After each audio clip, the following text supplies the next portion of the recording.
unfiltered discussions, unexpected guests.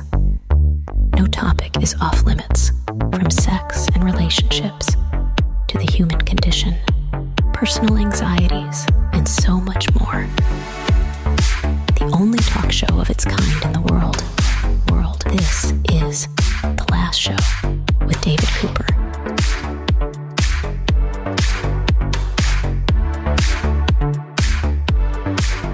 Hello and welcome. I hope you had a great weekend. We got a great lineup for you tonight. But first, a quick update from my cat. Last night, I swear I fed him. I swear I put his kibble in his bowl. But my tiny black cat Tomato seemed to disagree with that. He started what I call the reign of terror at about 4 a.m. and didn't end it. So we locked him out of the bedroom, and he just slept outside of the bedroom door on the hardwood floor. Oh man, when I woke up and saw that I didn't feed him, I felt terrible. Tonight, I will feed him. Also tonight, let me tell you about the lineup. Astronomers say the strongest evidence yet that there is possibly life out there has been found. This because of a gas discovered on a planet 124 light years away. By what kind of magic trick was this discovered? And should we pull out the champagne and celebrate the fact that we're not alone in the universe? That we'll find out in about 10 minutes' time. Then, the workplace contagion. A very contagious element is coming to an office near you, and that thing, quitting. That's right, if one person in a group of people, a cohort, quits, they are likely to influence others. So what can be done? How is this happening? And how might we contain the contagion? That we'll find out halfway through the hour. It's going to be a great show tonight. Let's jump in! Want to be part of The Last Show with David Cooper? Call us and join the conversation. 1-888-505-6644.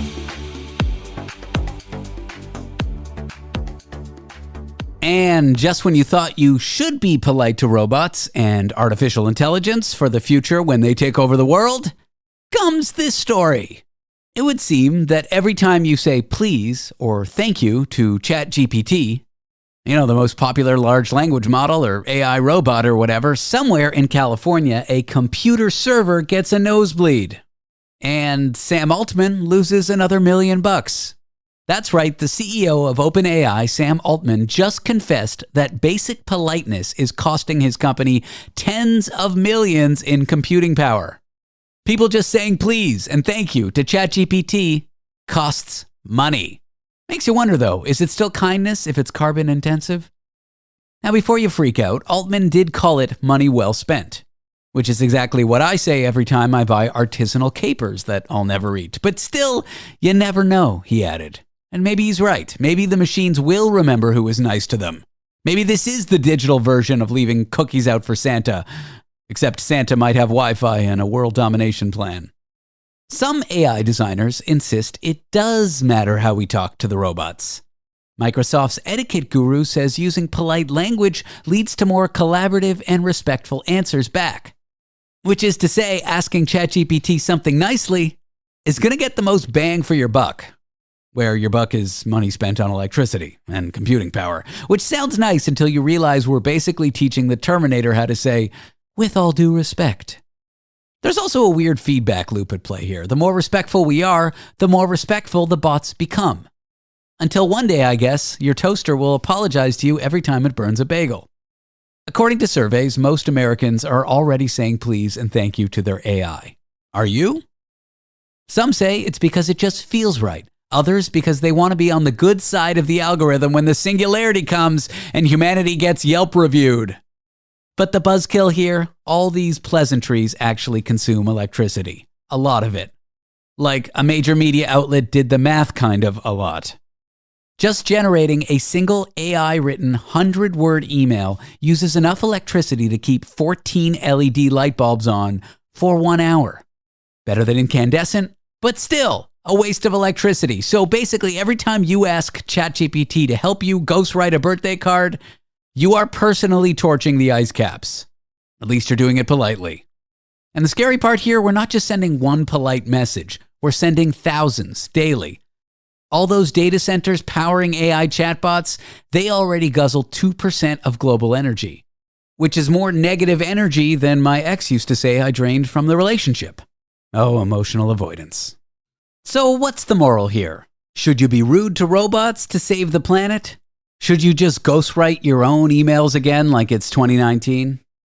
Honestly, at this point, I'm not sure if it's best to stop climate change or be nice to robots who will be your future digital overlords. Are both just inevitable? Either way, if you're typing a message to AI, try skipping the niceties. Mother Earth will thank you. And if we're lucky, maybe, just maybe, AI won't hold a grudge. But if it does, I want the record to show that I always said thank you and please to our digital robot overlords, even when I didn't mean it. In sports, we're all taught to be polite to our opponents. Even if you're losing, badly, and they're dripping BO like a scented candle named High School Gym Locker. We're supposed to be polite, but it doesn't always work out that way. And a hilarious bit of rudeness happened in tennis a few days ago. We go to British tennis player Harriet Dart, who made headlines for saying something out loud that most of us would only mutter under our breath on crowded elevators. She said of her opponent, "She really smells bad." That's right, she said that against who she was playing during a match. Oh, and it was all caught on a hot mic. Now, I'm no tennis pro, but when you're down in the dumps and losing, maybe the stench of failure isn't your opponent's fault. But Harriet, clearly overwhelmed by either the scoreline or a potential cloud of eau de regret, asked the following to an umpire during a changeover.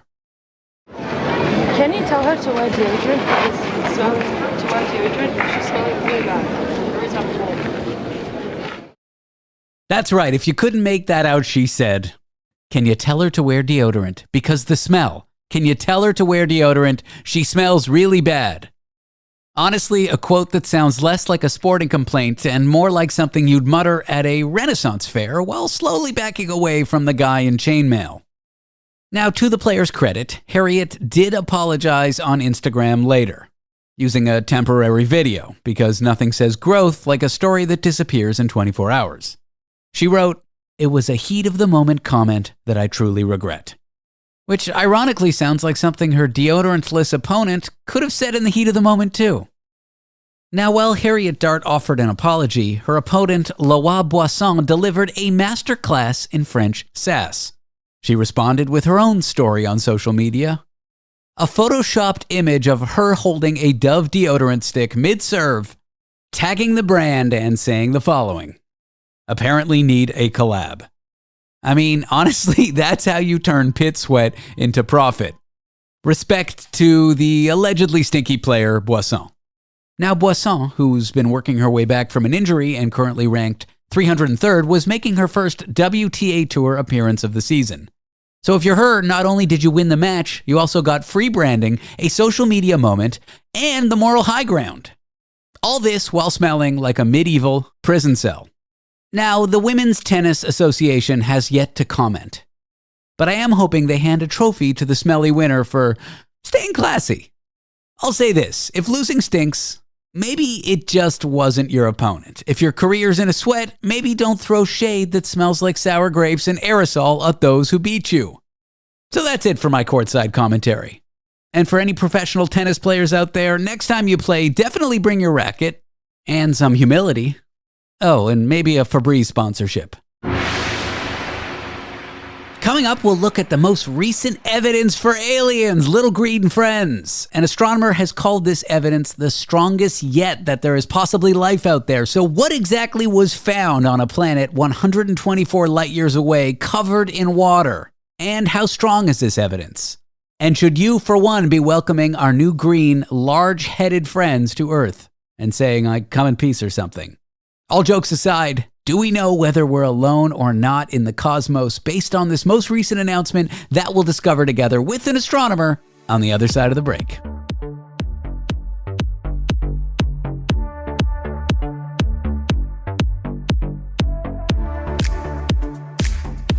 Want to be part of the last show with David Cooper? Call us and join the conversation. 1-888-505-6644. Keep listening to The Last Show with David Cooper, because the alien invasion can wait. The Last Show with David Cooper.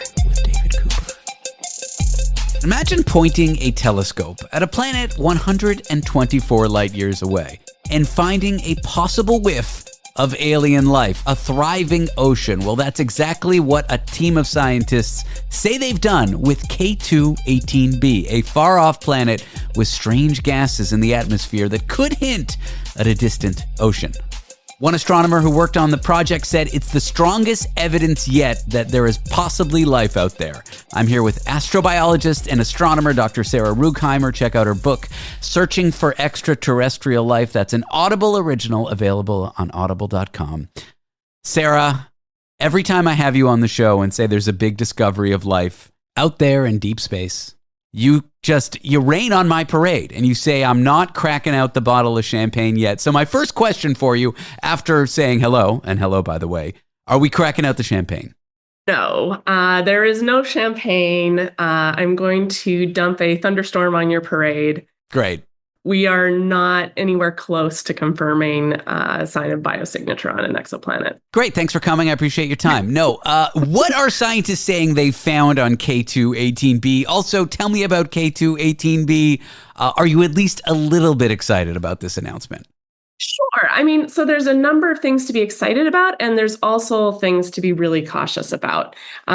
We've been here before, I'll say, in astrobiology history. The history of astrobiology has had many claims of people coming out with a seemingly very exciting discovery, and then shortly thereafter, when other teams look at it, there's a lot more nuance and it's hotly debated. And I don't think that dimethyl sulfide on K2-18b is going to be any different. Okay, let's back up. Dimethyl sulfide, K2-18b. Give me a little bit of context here.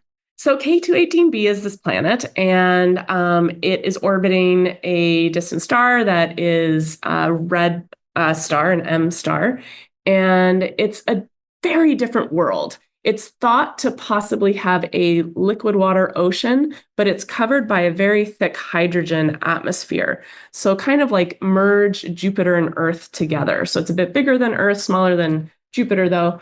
But it has this ocean of water and then a huge thick layer of hydrogen. So it's very different from Earth. It's not like Earth, and that means it's much harder to confirm if life is on it.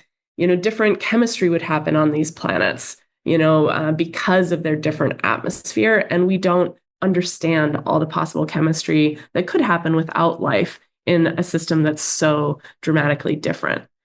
So that's my first point. Also, dimethyl sulfide on Earth is produced by life and microbial life. However, we have seen dimethyl sulfide on a comet recently. It was detected, and on Mars. So it's not necessarily life. As well, researchers just last year produced dimethyl sulfide in the lab without life in somewhat similar conditions as could be on K2-18b. So there's, broadly speaking, two things we need to be cautious about when we're claiming life or biosignatures. First, is it even dimethyl sulfide, which we'll get to? And second, could it be produced by something that's not living? And I'm worried that this announcement doesn't make necessarily either of those claims robustly. And taking just one small step back, this is a gas that we think is only created by life, or the only way that we knew up until what you just told me was that life created it. So by detecting it on a distant planet, we're saying, hey, there's a slight signature of life. That was the idea. Yeah. That was the idea. However, we've also produced it in the lab abiotically without life, and we've seen it on a comet. So we've actually found ways to produce it without life. So and then our confidence level that it's even on the planet to begin with, I think that's what you were getting at. Yes. So that's the other little snaggle here. The problem with these models, when we're looking at an observation, is a lot of the features in the spectra, which is what we're trying to get. We're trying to tease out these chemical signatures from light years away. They can overlap with each other. So what do I mean? So where dimethyl sulfide absorbs, methane also absorbs, and so on.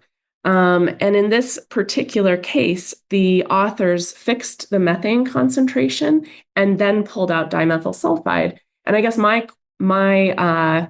question as an astronomer is, what if it's just more methane in the atmosphere? What if you're having a degenerate solution there? So there's some artistry in how you do your modeling, and I think that'll also be looked at over the next few weeks. People will do different analysis on this data, and they'll see if they agree with the same statistical significance on the result. So what they're doing is they're watching the star's light pass through the planet's atmosphere and then looking to see how various chemicals in the planet's atmosphere block the light. And you're saying methane acts a lot like dimethyl sulfide, and you can't with any high degree of confidence. Is that am I getting this right? You can't with high degree of confidence say it. So it's like, well, is it the gas even? And then even if it is the gas, was it created by life? There's open questions here. Yes, exactly. So, and it could still be dimethyl sulfide. I'm not saying it's not. Dimethyl sulfide does absorb in not always the same regions with the same intensity as methane. I'm more putting to the question of, is it a detection at 3 sigma significance? So I would wonder if they repeat the analysis, maybe it's a lower significance in the detection, in which case, we might not, it wouldn't be publishable. 3 sigma is kind of the first bar of it being worth talking about. And sigma, for those who don't know, is just like our confidence level, our percentage of confidence level. Our confidence level, yeah. So a 3 sigma result says that, 99.7% likely this is dimethyl sulfide. And we've seen this before. I think it's really worth looking at the phosphine on Venus story, because that they claim they found phosphine on Venus. They claimed it with a 15 sigma certainty, which is basically like you could pick an atom at random out of the universe. It's like absurdly high significance. And that turned out to not even be likely phosphine in the end. The whole analysis pipeline was thrown into suspect after other people looked at it. I remember my first physics class in university, they taught me the difference between accuracy and precision. I could say I'm 17.7583928 kilometers away from you, and I'd be very precise, but it would be inaccurate at all. You're like thousands of kilometers away from me. Have fun with me for a second, though. We got a hydrogen atmosphere, underneath it water. Yes. If life were to exist there, what are we talking, like sea bacteria? I'm picturing octopuses. I'm picturing an octopus society. I'm remember that movie Europa Report at the end when there's an octopus and then the camera crew visiting the planet, the camera cuts out. Like, that's what I'm picturing. Yeah. So, there could be sea octopi on this. All right. I've quoted you as saying there's sea octopuses on this planet. Thank you for the interview, Sarah. There could be. But what we'd be detecting is the microbes. So microbes just leave a bigger imprint on the atmosphere, even on Earth. So if an alien astronomer were looking at Earth, they would see signs of our microbial life before they would see signs of human life or technology. Those are much harder signatures and fainter in the spectra. Have we looked at radio transmissions from the planet, like to see if there's any radio signals? Do we look at that by default? I'm sure SETI has looked at this planet. So far, we haven't seen anything. SETI is, of course, looking for signs of intelligent life on targets of interest, targets that are thought to be possibly habitable. Let's point SETI at it and see if they're setting off some, bad rom-coms from the 70s or something. It's 124 light years away. So, we'd be getting the first transmissions if they started at the same time as us. Unfortunately, though, this is a fully ocean-covered world. Electronics don't really work well underwater. I'm not sure what we'd be getting. It might be very intelligent life, but unable to produce sort of radio signals, Well, thank you for raining on our parade, and I'll say what I say every interview with you. We haven't found intelligent life here on Earth. There's no reason to think it exists out there in the cosmos. Indeed. Sarah Rugheimer is an astrophysicist and professor of astronomy. Check out her Audible original called Searching for Extraterrestrial Life. Sarah, thank you. Thank you for having me. When we come back, contagious quitting. Have you ever worked at a company, one person quits and then the rest fall like dominoes? Turns out it happens at workplaces everywhere. So if you're a boss and you got employees, or if your good bud left work recently, how best to handle it? We'll talk all things the contagious quitting contagion that's also contagious after the break. Want to be part of the last show with David Cooper? Call us and join the conversation. 1-888 505 6644.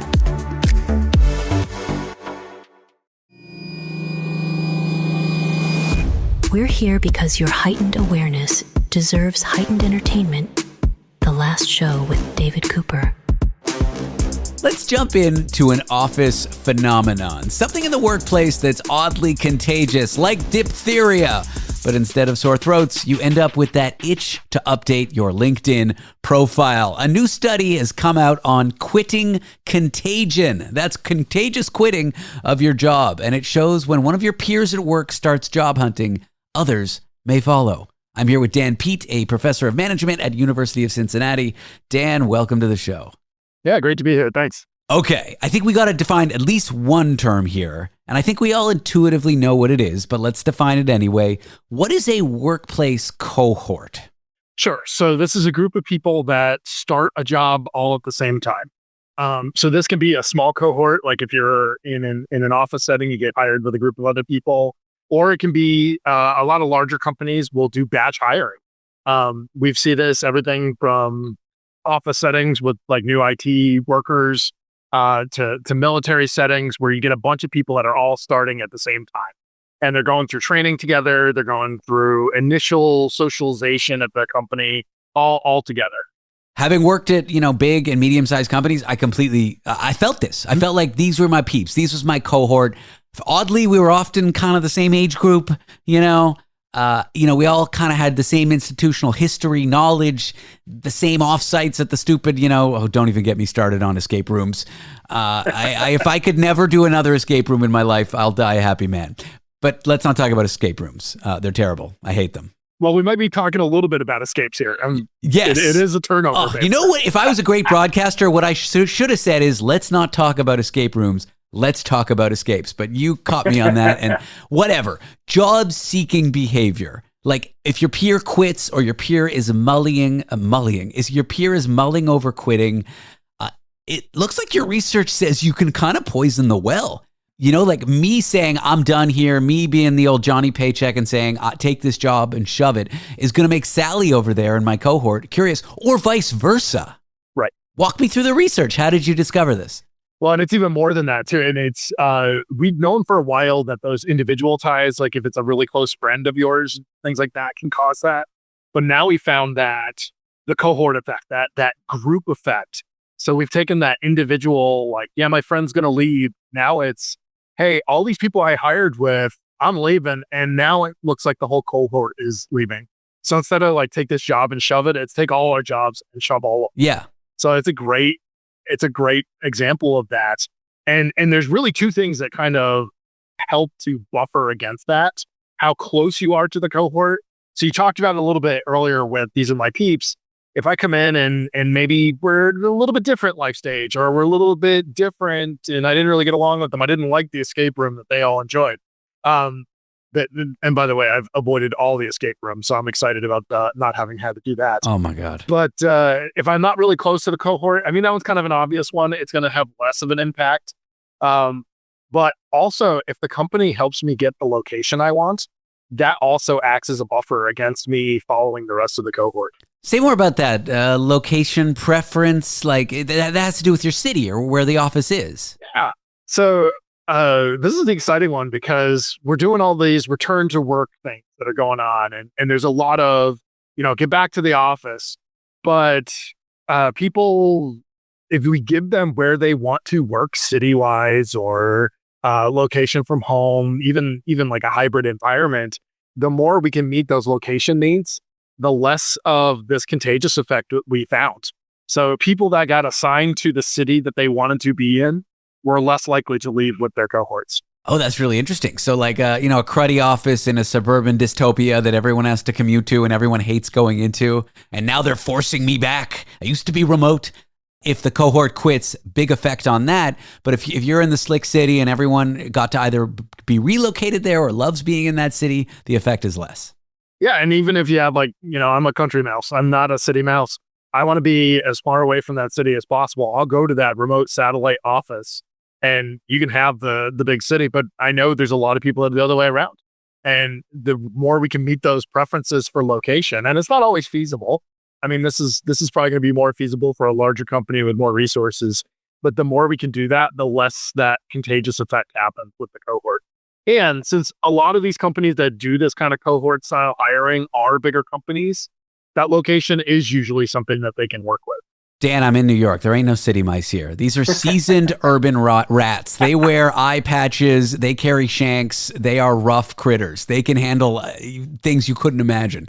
So fun fact about that, I'm also from New York, but upstate outside of Albany. And actually, my wife and I did the math. She's been to New York City more than I have. But neither one of us like the city that much. So good. The city doesn't like you either, and it doesn't like me. It doesn't like anyone. That's kind of the deal. Exactly. Back on topic here. Learning this, what employers really should, if they like a cohort and they're not trying to lay people off, and they think a group of employees that started together are great and adding business value, and they want to retain them. They really need to stay on top of things. That's what we're learning. Like, one person quitting is not just, it looks like, depending on the bunch of factors here, but it looks like in general, that may not just affect that one person. That may affect the whole cohort. Yeah, and this is something that's really cool. Like, contagion effects aren't unique to turnover, to leaving the organization. Like, you think about it, somebody comes in a bad mood. We know that can infect other people. Those contagion effects are really, really fascinating. And it's just something to be aware of, but it's getting to the cohort side. We know these are double-edged swords. So companies like them because it's easier to train people in a group. And we talked a lot about the turnover effect, but also the opposite is true, is if my cohort is happy, then I'm also likely to stay and be happy as well. So it's that double-edged sword that comes up. And I think we talked a little bit about the location preference.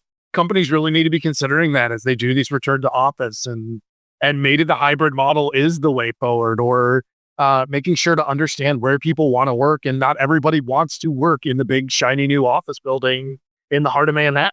Some people might be happy with the smaller feel outside.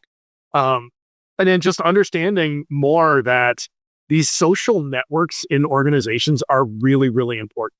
So we think about this a lot from a diversity standpoint, like reshuffling teams to get new opinions, new positions, things like that. You break down those social bonds, it can actually take away some of those benefits that we got from having a cohort in the first place. So it's really a practical paper for companies to keep in mind. I was talking about this the other day. My first job at a university out of college was at an ad agency, and most ad agencies don't have a great reputation for having good work-life balance, and awful place to work. But I loved working there because we had such a tight little cohort, and we really felt like we were in it together. And then we all kind of quit at the same time. So anecdotally, my experience matches what you found in your study. Well, and we see this too in like the big four accounting firms, and they bring in groups of people, cohorts, and a lot of them will quit in that 2 to 3 year burnout period, and they go in groups and they'll take each other all together. And yeah, these contagion effects they're quite common. If it's spreading like a virus, what's the metaphorical vaccine or medication or quarantine? Is it just better snacks in the break room and a better office? Like what if you were to have an employer that wanted to do better here, read your paper, what would be the big takeaway? Well, and this one goes to kind of a broader conversation, like pay is fleeting. So pay is not going to be the main. And again, don't get me wrong when I say that you can't pay your employees peanuts. But pay is not going to lead to happiness. I say that, but I've never seen anybody crying in a Lamborghini. And I'm just saying that's one of those things. But really, those relationships that they form with their coworkers, with their boss, those social ties are so important. There's a theory called social embeddedness, and we've contributed to that with this paper, and it's really a critical thing. And just some personal experience, not everybody's going to be able to do the happy hour. So if you can have ways to build the social network at work, that water cooler talk, things like that, those aren't bad things. So just be really aware of these social groups and treat them like they're first-class citizens. And yeah. Dan, I appreciate the chat. Thank you for joining me on some stream of consciousness odysseys, but also some facts about your study. I appreciate your time. Love it. Thanks for having me. Dan Peat is a professor of management at the University of Cincinnati. Up next, our continuing series of jobs you and I could never do. We'll have a dog musher on. That's right, someone who runs a dog sled for a living. I've got questions. Also, I'm David Cooper. This is The Last Show.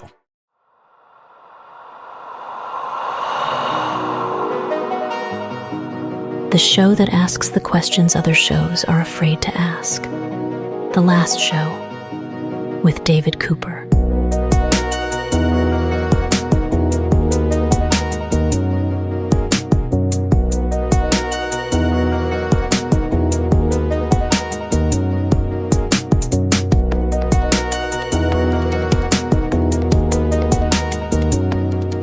The next person I have with me has a job you and I could probably never do.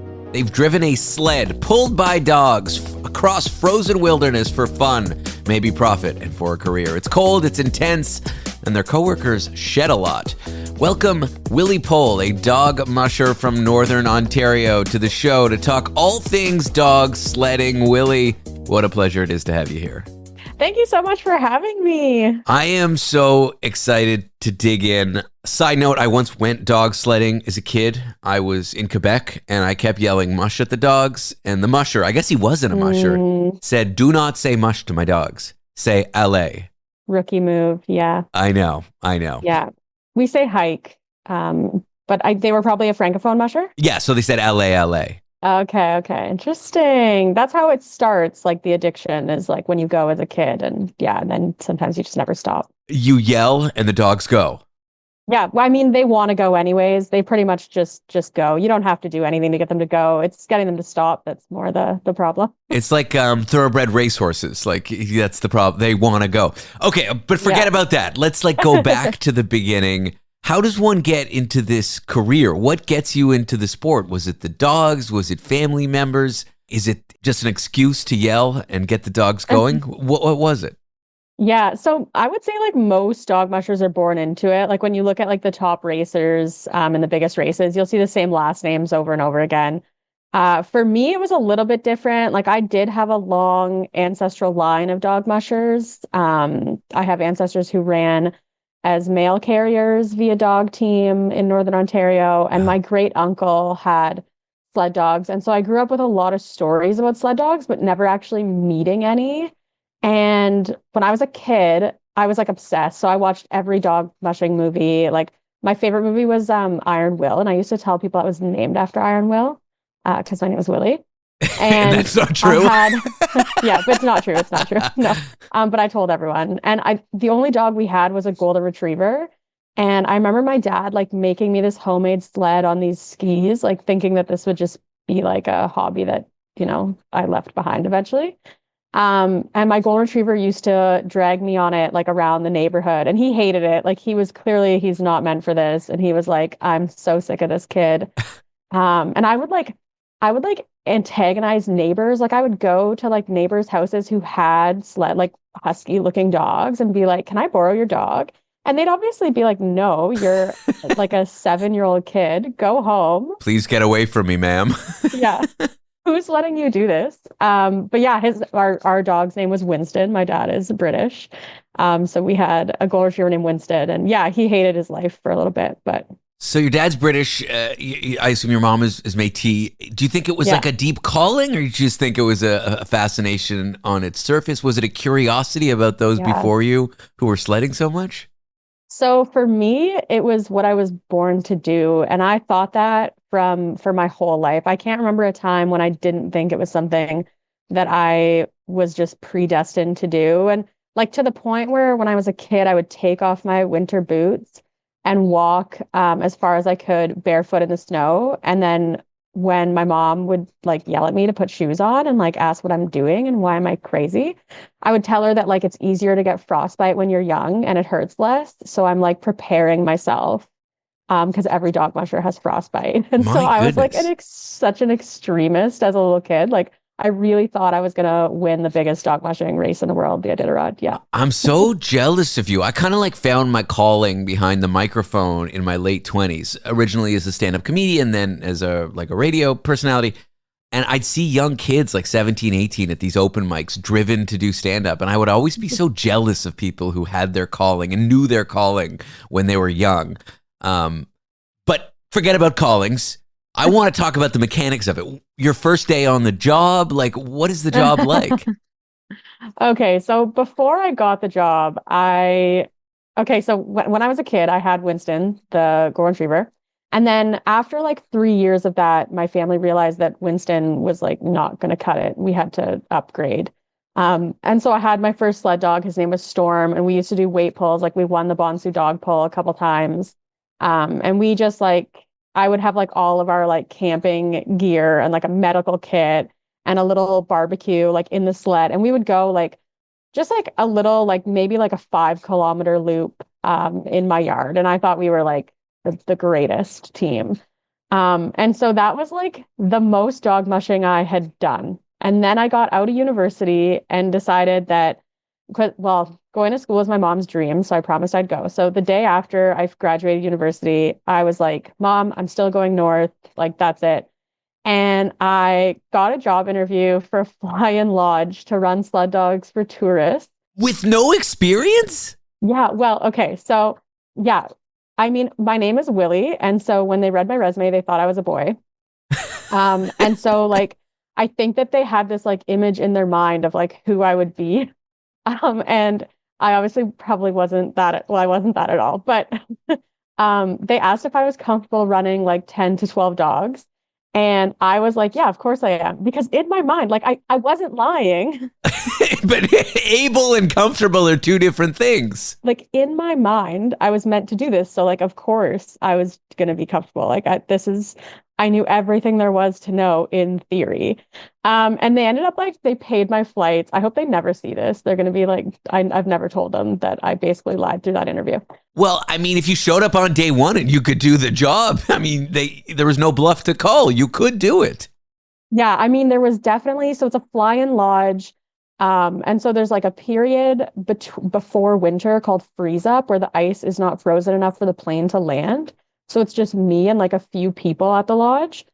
And so that was the 2 weeks I had to learn how to run sled dogs, basically. Was there someone there or did you have to teach yourself? No, I had to teach myself. So there was nobody. The person who had done the job previously had quit. And it was such a mess. When I got there, the dogs were like super chonky. And I was like, why are these dogs so like big? They look like labs. And I guess they had been feeding them what they normally eat in the winter when they're running every day, all through summer.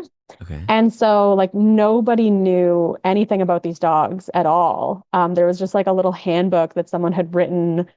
And I just, yeah, so it was like a total disaster at first. Was there internet? Was there like, could you call someone in your family to like, I mean, how did you even know how to put the harness on the dog? Yeah, well, I mean, I had harnessed my dog, like Storm, like our forever. And I had done like a couple summer internships with dog mushers. So I'd run some dogs on like a quad before. Okay. So you had a rough idea of.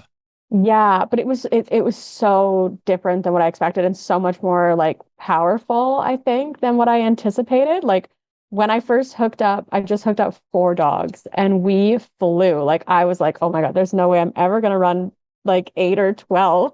My goodness. But we got there. This reminds me of what you told me just a few moments ago. It's not about getting them to go, it's about getting them to stop.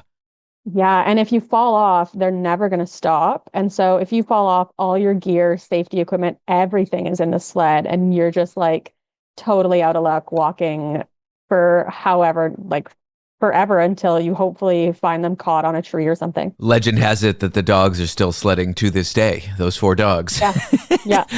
All right, well, I want to ask you about how it works, what it's like to take guests on the dogs. What are some of the challenges, the dangers, the weather, the wildlife, how the dogs act? And when we come back, we'll talk more with Willie Poll, a dog musher from Northern Ontario. We're discussing what it's like to be on a sled with 12 huskies, a job that most of us could never do. We'll be back with more Willie in a moment.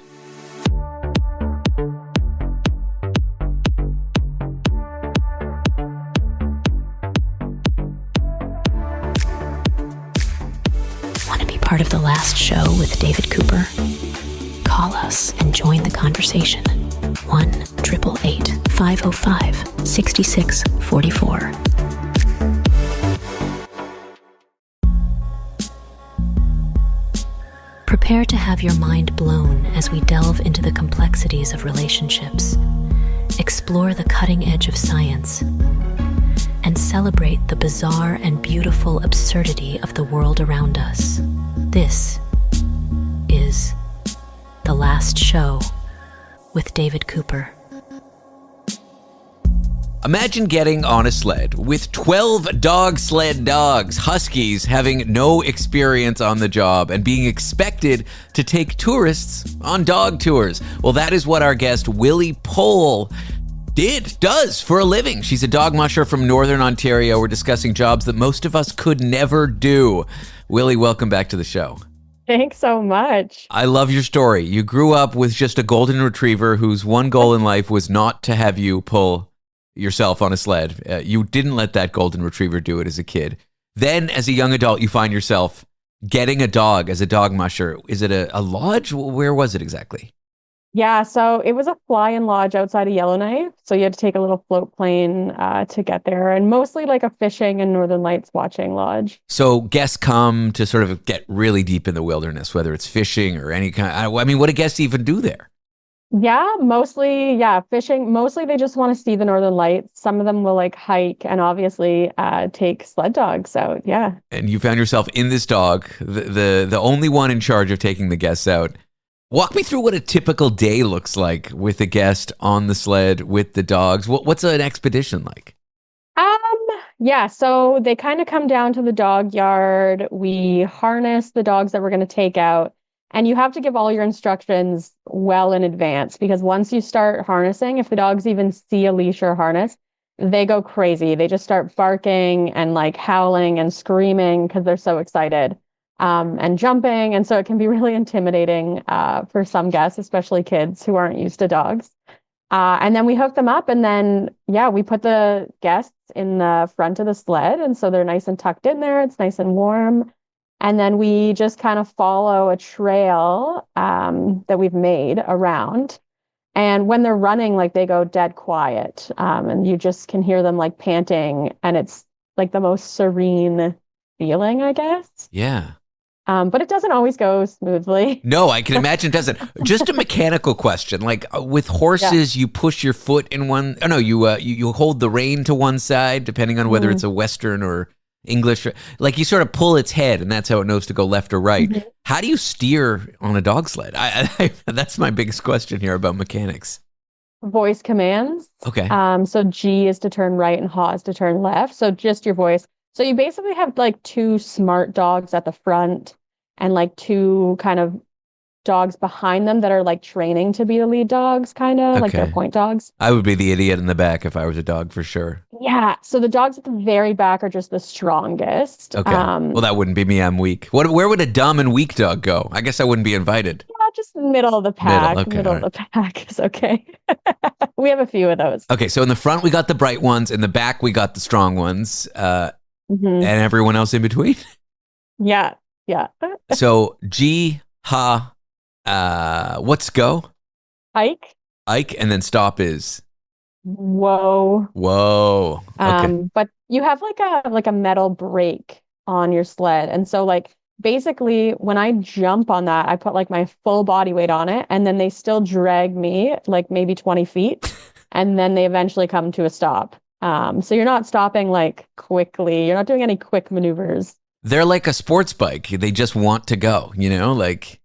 Yeah, I remember when I moved over to the Yukon, I ran a team of dogs just for the day with someone who had run big races.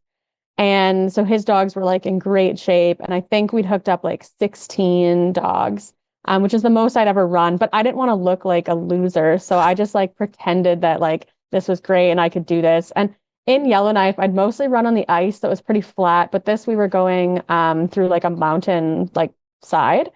And I remember like going up the mountain was fine. And first of all, he was so far past me. I did not see him the entire time. So the whole time I'm just trying to catch up with him because I don't really know where I'm going. So I'm just trying to follow his track. And I remember seeing something move and I thought, oh, we're finally like catching up. Like that must be him. We get to the top of this mountain and it's the whole porcupine caribou herd. So there's just like 100 caribou all of a sudden surrounded me. And it was like the most beautiful moment. And it was so peaceful. And we were just going. And then all of a sudden we had to go down the mountain. With 16 dogs. And I remember we were going so fast. I felt so out of control that I purposely held on, flipped the sled and dragged behind them like halfway down this hill until I could flip it back up and regain some control just to try and slow them down. And so like my face, like I was just getting ice chunks in the face. And like the biggest thing is like never to let go. Like you never let go of that sled. And I just remember like it was just so funny going from like this peaceful moment riding through caribou to like being dragged down this mountainside on my face. You are like the ultimate story of, I don't even want to say fake, but fake it until you make it. Like you believed you were this thing. You believed you could do this thing. And then you got thrown in the driver's seat and you did the thing. You were the thing. It's so amazing to me. You mentioned the dangers of it. What are some of the dangers? I mean, the biggest danger is moose. A moose will like run down your whole team. They're really aggressive in the north. But there's like all kinds, like losing the dogs and being stuck out at -40 with no supplies is like equally as dangerous. And also just like having loose dogs. So I had a dog, Alice, who used to chew the line and she would get so excited. She would just keep chewing at the lines. And one day I didn't realize, but I'm looking and I'm like, oh, those dogs look like they're getting further away. Like what a strange optical illusion. And then all of a sudden I was like, oh no, they are getting further away. And she had chewed the lines and freed the dogs in front of her. And so 4 dogs in front of her who were all tied together were now loose, going much faster than us. They didn't have to pull anything. And so just like keeping the dogs healthy together, everything well fed, and you know, all of those are kind of like dangerous and kind of the hardest part of the job, really. So you're like many generations of dog sledders in your family, in your Métis side of your family? Yeah, but like they didn't have dogs when I was born. Like they had already like gotten older and gotten out of the dog thing, out of the dog game. And so I really just based my whole life on these stories that I heard growing up. And like, it's really interesting, like these like old stories of like, oh, I remember that time, like you almost fell through the ice and like like dog went through, like just these like scary, dangerous stories. And I was like enthralled with that way of living. Like it felt like, what is the most challenging thing I can do? I want to do that. And I don't know. Yeah, it's just like something that's either in you or not, I guess. How did it feel when you finally got the job? You're doing it, and do you feel like connected to your history, your ancestry? Yes and no. It was really hard, and there was a lot of really challenging moments, and I cried a lot, and I thought I was going to go home. And I remember calling my mom and her being like, you have dreamed about this your whole life. Stay months. And I was like, Mom, there's no internet. I can only call you once every 2 weeks. Like I can't do this. I don't know how to work a chainsaw. I look stupid all the time.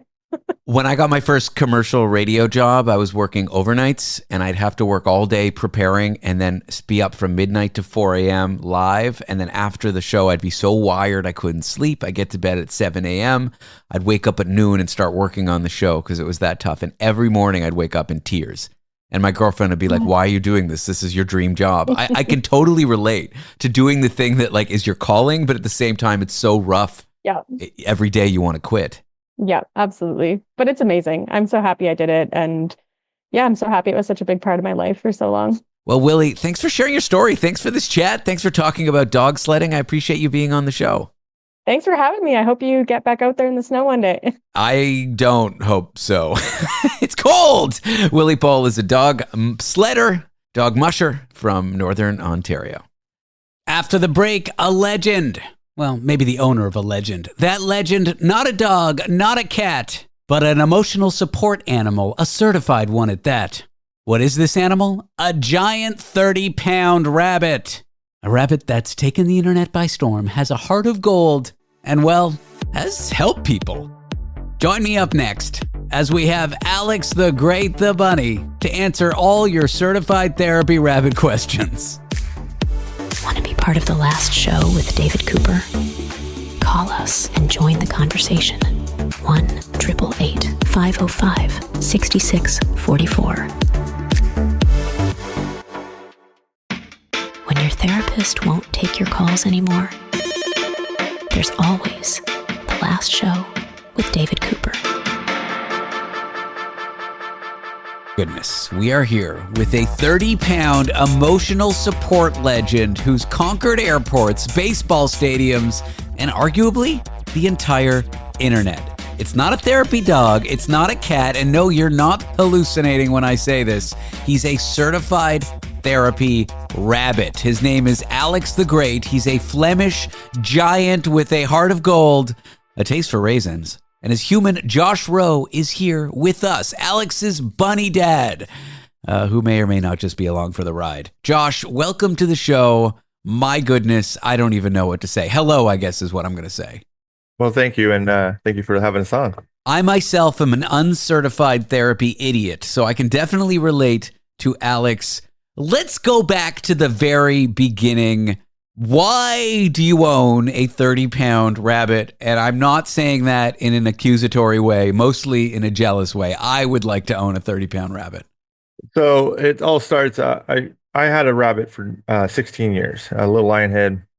He was a great companion, and he passed away 2019-ish. And so when he passed away, it took a little bit coming out of COVID, a little slow, and we decided we should go back into getting another pet. And so naturally found we were wanting a rabbit, and luckily we were lucky enough to find Alex, and we rescued him from a meat farm. Who rescued who? Let me ask you that. Exactly. No, he definitely rescued us. I didn't even know about Flemish giants until I looked up Alex the Great online. Now it's my favorite type of rabbit. Is 30 pounds normal for them? He's average for the breed. Here in the U.S., they're typically not this big, but in Europe, they get up to 45 pounds. And Jeff is one of the most well-known large rabbits, and he is the largest rabbit on record at 40. He's like 44.9 pounds. Jeff, I feel like you and Jeff are on a first-name basis. Yeah, I mean, I call him up on a weekly basis. No. How do you rescue a rabbit from a meat farm? This is a farm where rabbits are raised to end up in people's, I guess, imagine usually French cuisine. Not to poo-poo the French, but you know. Yeah. I mean, and they're also because of their high production value, I guess they typically are used in dog food. But how you just go to the meat farm and you say, I want a rabbit? How do you rescue a rabbit from a meat farm? So this breed is typically not supposed to be used in meat production. It's illegal in the United States to use in meat production. Okay. And so therefore we worked with a rescue and we were able to get him out of there. Okay. How'd you know he was in there?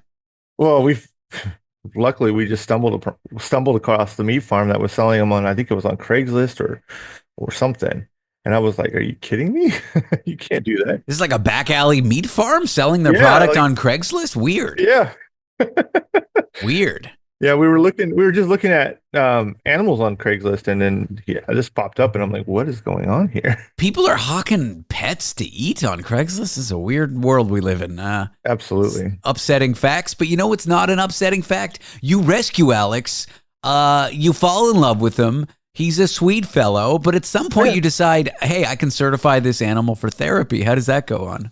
So the funny thing is, as soon as we got him home, we got him cleaned up, and then part of the rescuing them, you got to get them into a vet sooner than later and let them, check them out, make sure they're all healthy and everything. And we took him to the vet, and the vet literally took him in and was like, he has the perfect personality, and kind of led us down that road. Now we're naturally we're part of Lions Club International, and so we would go out and do a lot of volunteer stuff, work at the food banks. And so when she brought this up to us, if we would be interested in doing it with him, because she felt like he had the perfect personality, even at 3.5, I think he was he was less than 3 months old, so he's like 2.5 months old. She's like, we should totally sign him up. And yeah, he was an instant hit.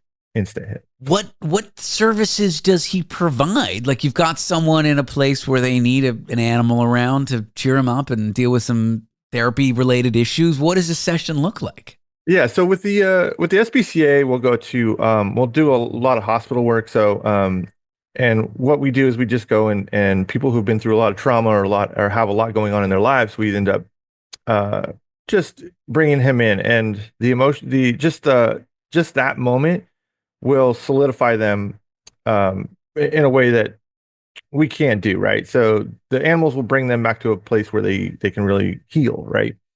And so that's what he does. He kind of takes them out of that element for a minute. And a good indicator for that is we had we do hospice care as well, and so we've done a couple hospice cares. And this lady really told me the story that we went into this hospice care, and about 2 weeks later, this lady caught me on the street and was in tears when she saw him, knowing that we saw her father 2 weeks ago, and she told me that for the last 2 days, and he had amnesia and he didn't know who she was or anybody else, right? But she went in to see him after we saw him, and she said for the last 2 days of his life, all he could talk about was this big rabbit that he had just encountered. And it was the greatest thing in his life. And she thought he was hallucinating. And so she asked the nurse, and the nurse says, no, there was a big rabbit in here. I mean, I can see someone in that place thinking they're trapped in Alice in Wonderland. I myself struggled with major depression about 10 years ago. And I'm imagining one of my breakdowns in my therapist's chair from 10 years ago. I'm crying. And now I'm imagining this moment with a huge rabbit there. And I'm picturing it helping. Even though it didn't happen, I'm picturing it helping. What is it like? So it's not just helping people. The whole of the internet loves your rabbit. What is it like having like a viral therapy rabbit sensation? I mean, it was unexpected. It kind of came out of nowhere. And a lot of it was just getting him socialized. And so naturally, as rabbits, if they're not socialized properly, they can become very homebound. And unfortunately, the internet has a tendency to believe that rabbits are supposed to just be locked away in a cage somewhere, and that's not the way it's supposed to be done. And so when they see him out and about, it's life-changing for these people in a lot of ways. And so, I mean, you've met like Chapel Roan, you've met celebrities, you've been like highlighted at baseball games. This rabbit is really taking you by the leash and dragging you all around the world. Oh, he is, and the Giants love him. He is their good luck charm. He's the Rally Rabbit, and they named him the Rally Rabbit, and now he's 40-7 when he's in the stadium with the Giants. My goodness. I'm from Toronto, so I'm supposed to be a Blue Jays fan, but I live in San Francisco for 10 years. I got to say, I like the Giants a little more. But when we go, so like Chapel Roan came to town, she heard about him being there and she wanted to meet him. And so she got down on the ground and was petting him. Post Malone wanted us to meet his daughter. And so we brought Alex in to meet Post Malone's daughter in their little camp. And, no photos were taken because of the daughter, but like, they absolutely loved him. He sat on Post Malone's lap for like 15 minutes before he went on stage. Anything Alex the Great, your rabbit, absolutely hates? The one thing that he does not like, and I don't know why, but it's like airplanes that are flying low or like helicopters flying low. He just does not like that. I don't blame him. It's so unnatural. It's like a piece of steel in the air. It's weird that we don't mind that. Absolutely. But everything else, like you could have a fire truck blaring down the street. He doesn't seem to care. It's just, that helicopter overhead or that plane flying low. He just gets annoyed with it. You can totally tell he's annoyed. How does it feel knowing that your rabbit, I mean, I get that it's nice that your rabbit meets celebrities and it's like the Giants, and that's all great and it's fun and it's cute and people love it. But on a deep level, those that you've helped in like the therapy way, how does that feel when a session when you really help someone with the rabbit? So I think that is great. Like I appreciate the fact that he can do that to people. Like I never thought from my perspective in my previous experiences that was even possible. And to know that he goes and just turns people around. Like there are people that meet him and just come out in tears of joy because they're so much in a bad place and they don't understand it. And when he gets there, it just evaporates and they just break down. And it's amazing to watch that happen and it's surreal at the same time. Well, you can follow Alex the Great at alex.thegreat100 on Instagram. I'm here with Josh Rowe, Alex's owner.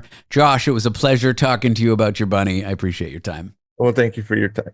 Coming up in a few moments, is obsession with money driving a wedge between you and your spouse? Well, not being able to curb your preoccupation with money does lead to lower marital satisfaction. Find out tips for working through this and more about why this happens with me after the break. Want to be part of The Last Show with David Cooper? Call us and join the conversation. 1-888-505-6644. The Last Show with David Cooper. Procrastinate your life away with us. Love, money, and the question of why couples who obsess over cash are often less happy. That is what we're going to tackle over the next 10 minutes. Our guest, Dr. Ashley LeBaron-Black, a family science professor at Brigham Young University, helped uncover how your beliefs about money, your money scripts as they're called, can make or break your relationship. Ashley, thanks for being here. Thanks for having me. Let's start with the basics. As it comes to couples, people, what are money scripts? Why do they have a powerful influence on how we act? Money scripts are the deep-seated, usually unconscious beliefs and values and orientations that people have towards money. We all have them. So these can either be like healthy scripts that people have about money or unhealthy scripts. And typically, they've been studied on a personal level and studied in terms of what money scripts are associated with, poor financial outcomes, unhealthy financial behaviors, and which money scripts are helpful. And then I am like you said, a family scientist. And so I started thinking about how these might play out in relationships. Let's give a few examples of like a money script in a couple. You know, my girlfriend and I just moved into a house. It wasn't a renovation, but we had a contractor do some things. Obviously, it was insanely expensive because it's New York. Did we argue about it at times? Yes. Are these scripts more deep-seated? Are they things that we take from our childhood? What are some examples, I guess?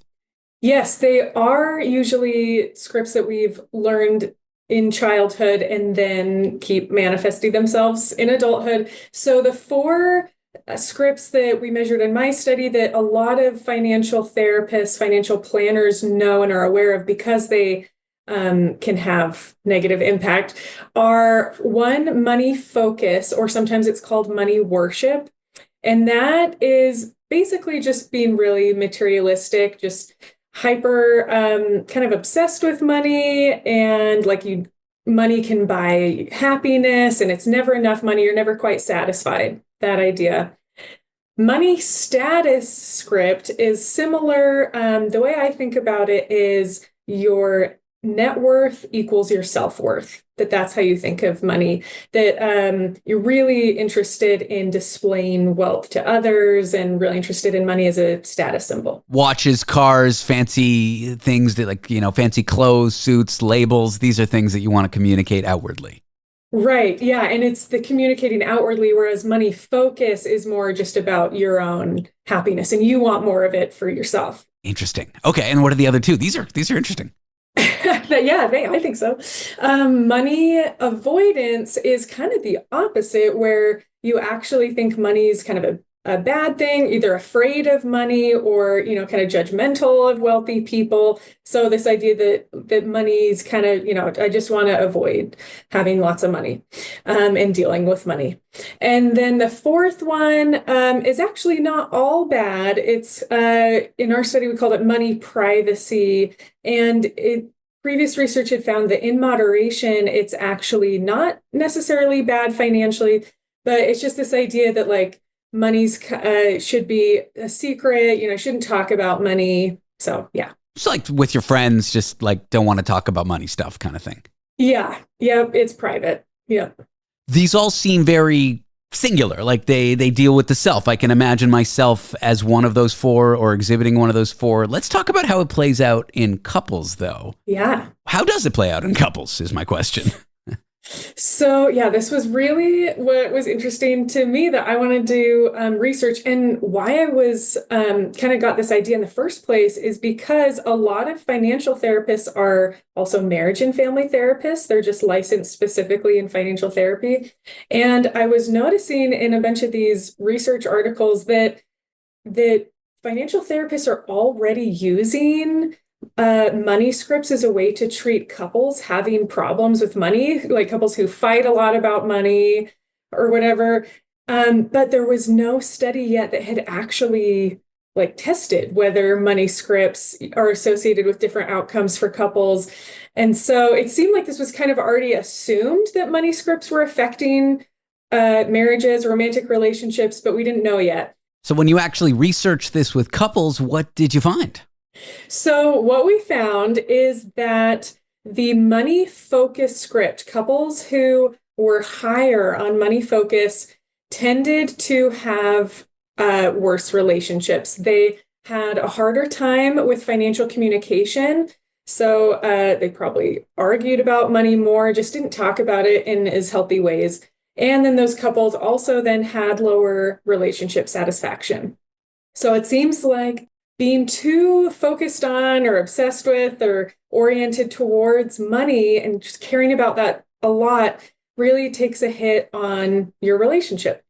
What about when you have mismatched money scripts? I can imagine the money status script where you want it really focused on it, like talking about it, like displaying it. When you're coupled with someone who's got the money privacy script, that's a recipe for not getting along at all.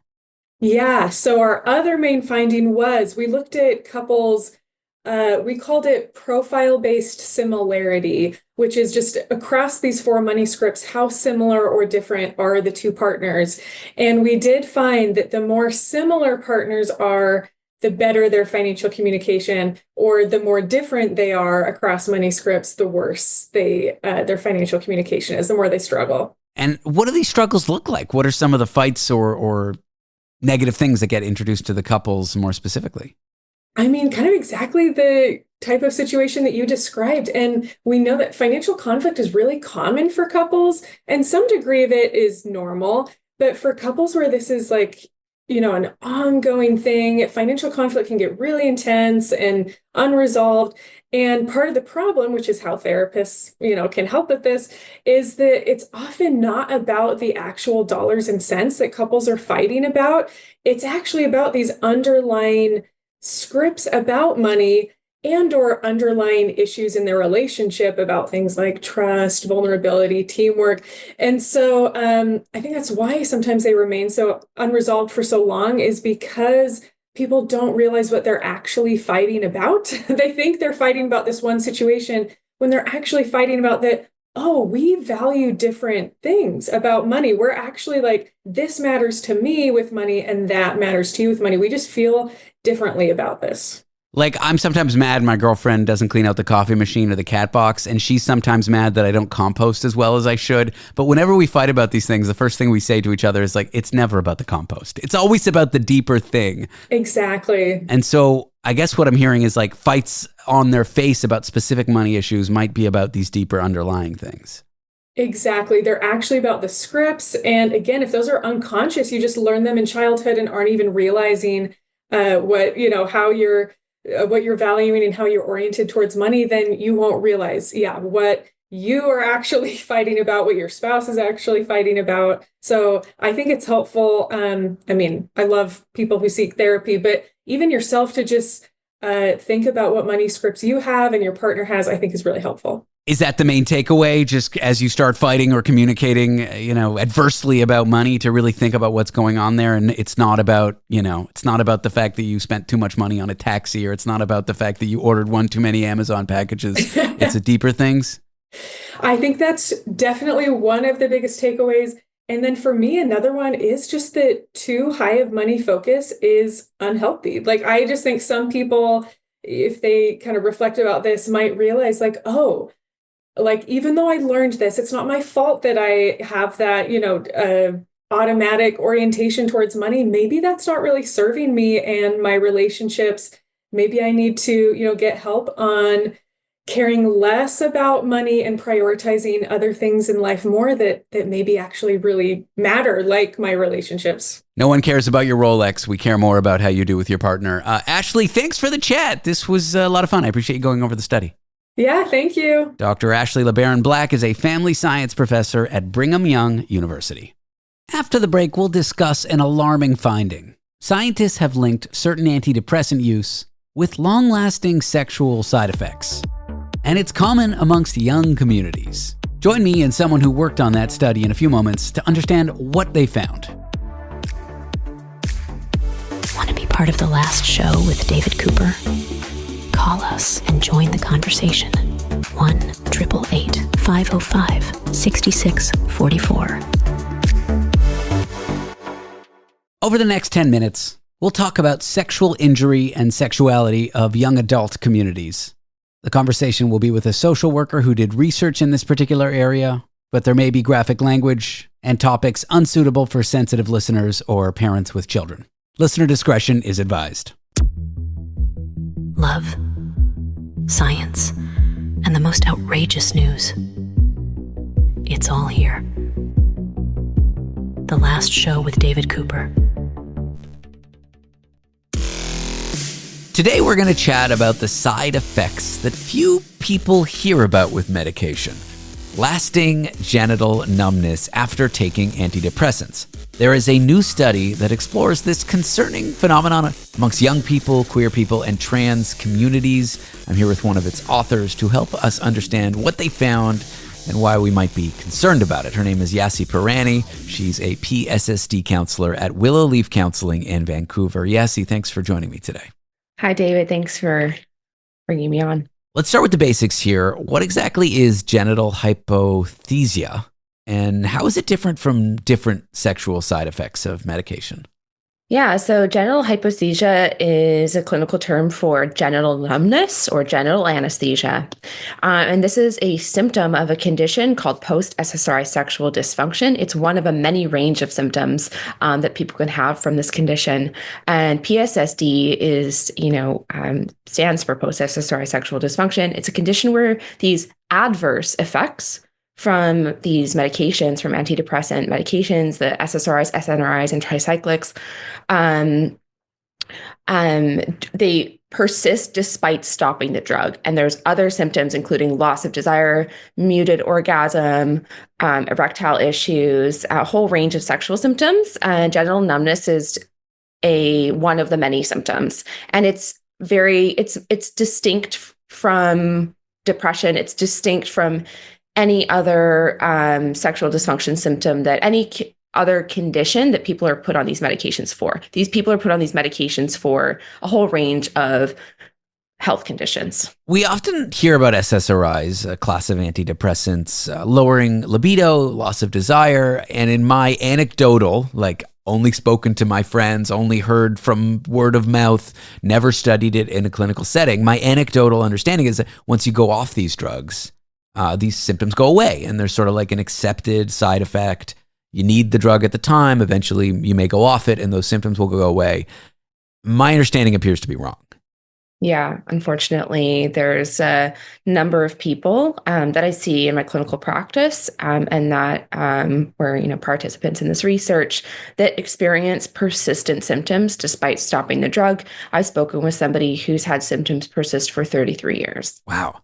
Why has this condition flown under the radar for so long? Why are these side effects billed as only occurring while you take the medication?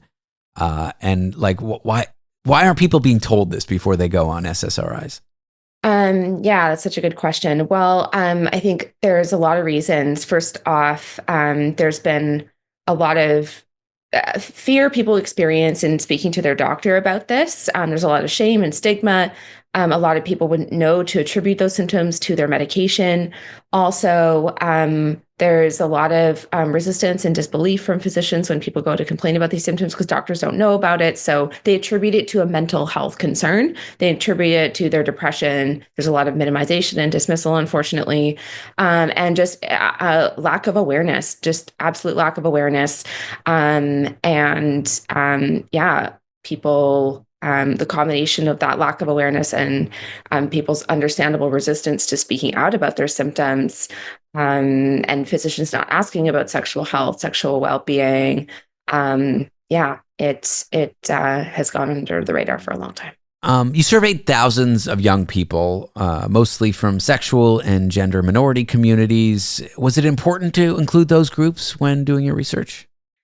So I knew about this condition and I wanted to find ways to get more data because there's such a scarcity of data. So I was really lucky to connect with a epidemiologist at SFU who is about to be launch the survey, gathering experiences and mental health and experiences of this population. And these were questions that were just tacked onto this survey that was already being launched with this population.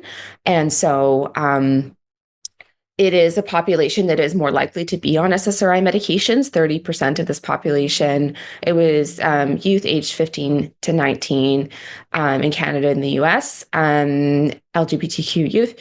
So 30% reported numbness during treatment, and then 13.2 said it persisted after they stopped. Wow. Compared to only 1% of those who had taken other psychiatric medications that were not antidepressants.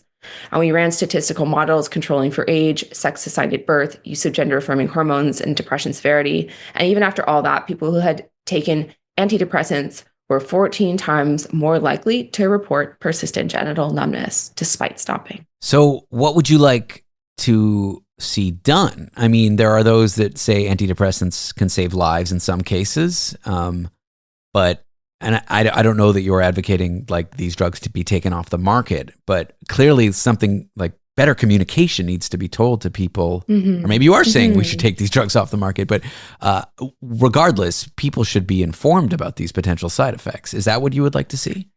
Absolutely. Yeah. It's really about, there's an informed consent accountability gap, a really massive gap. Patients are never warned that this could happen, and doctors don't know about it either. And I've seen so many people who were just deeply affected. Their symptoms were dismissed, and I've had 3 patients choose suicide this year because this happened to them. Wow. So this condition can, do a lot to worsen somebody's mental health. So it's the informed consent aspect is just can't be understated. I think a lot of people would maybe second guess their choice to go on these medications. Maybe they would try other alternative options to supporting their mental health that, have strong evidence base, such as rigorous exercise, et cetera, before playing Russian roulette. If a parent or a young person asked you at this time, should I be worried about already being on antidepressants, before they heard what you have to say today, feeling that they're helpful, what would your answer be to them? Like to answer them honestly, compassionately, with science in mind? Yeah. So for a number of people, they do find them helpful. However, there's really interesting research, umbrella review by Moncrief et al. 2022 that demonstrated that there's no evidence base for the biological theory, the serotonin theory of depression. There's no evidence for this deficiency story or serotonin deficiency narrative that a lot of people think is the cause of why people need to be on these medications. And the efficacy is pretty low. Research by Stone et al. Found that SSRIs are only more effective than placebo in 15% of people who took them. So those are important considerations in the informed consent conversation, as well as knowing about PSSD and the risks involved. So some people do find them helpful, but unfortunately, people can get this condition when they're tapering. They can get it when they're going on the medication. They can get it while they're on the medication, and they can get it while they're going off, while they're tapering. So, and unfortunately, people can get this condition their 3rd or 4th time going on this drug. I've talked to lots of people who used it fine in the past, but then they got this condition the 3rd time they went on their Prozac. So just because somebody's used it safely in the past doesn't mean that they won't get this condition in the future. So what recommendations do you have? Just people talk to their doctors about this kind of stuff and hopefully come to a solution here that's healthy and that works for them? Yeah, unfortunately, most doctors aren't informed about this condition. So I think it's really important that people do some of their own research and then speak to their doctors about what they've learned. And hopefully their doctors will be receptive to that new research. Some are aware of it, but most aren't. So it is important for people to be collaborating with their doctors to be educated together about this issue. Yassie, I've appreciated the chat. Thanks for joining me and sharing the results of your study. Thanks so much. Yassie Pirani is a PSSD counselor at Willow Leaf Counseling in Vancouver.